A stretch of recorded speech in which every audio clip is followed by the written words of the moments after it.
Hi, it's Laura from the Charleston Holistic Center. And the trio that we have today to discuss is the Five of Air, the Ten of Air, and the Four of Fire. This group of cards very distinctly points to examining our beliefs about ourselves and who we show to the world, our mask. Okay. The two cards from Air are asking us to pull that mask aside and look at how we actually are doing in the world. Are we as confident as we project? Are we as happy as we project? Do we walk around with a slight smile plastered on our face when that is not how we feel? Are we hiding even this from ourselves? What are your real emotions? The ones that you feel on a day-to-day basis. Are you suppressing your real self to fit in with those around you? The Five of Air asks us to examine these questions. The Ten of Air asks us, after we examine them, to be ourselves, not to be someone who we think everyone else wants to be. Let's go a little deeper. Are you putting yourself down continuously? Are you constantly berating yourself? Have you been hiding behind that mask of everything is fine? By the way, you do know what FINE stands for, right? Effed up, insecure, neurotic, and emotional? Yeah. If you're doing these things, putting yourself down, hiding behind the mask of fine, and generally not feeling happy, what can you do about it?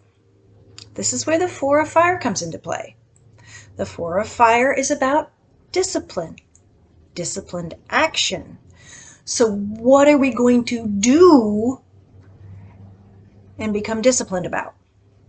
We're going to become disciplined about stopping ourselves from tearing ourselves down, suppressing our identity, and generally being miserable.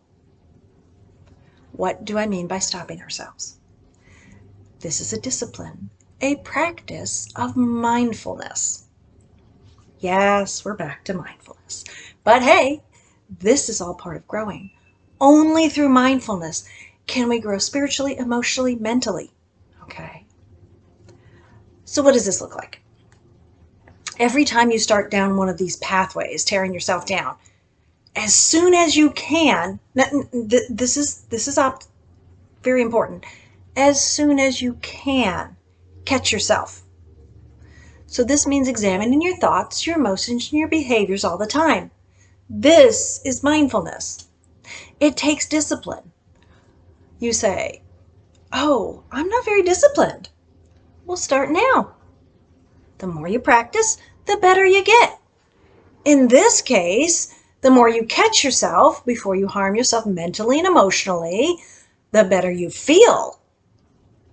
Make a resolution with yourself right now to practice not beating yourself up by catching yourself when you're doing it. And here's the key. So it's not only just catching yourself doing it, it's stopping it. And then not beating yourself up about beating yourself up. Yes, let's not do that circle. Okay, so what do you do though once you've stopped it? Find some phrase you can say to yourself that makes you feel better about yourself. I mean, it could be something as simple as, I'm working to do better every day. That's your phrase. Repeat it over and over in your head anytime you catch yourself beating yourself up. It's a practice. It takes discipline. It gets easier the more you do it, and you feel better the more you do it. Drop the mask, at least to yourself, and work on feeling better, doing better, and slowly becoming the person you want to be. As always, if you want to work on these concepts and figure out how to drop the mask and become that person you want to be, please contact me. This is what I do. Also, if this intrigued you, confused you, or you just want to know what I'll say next, please subscribe and please tell your friends. And hey, also like the video. Thank you and namaste.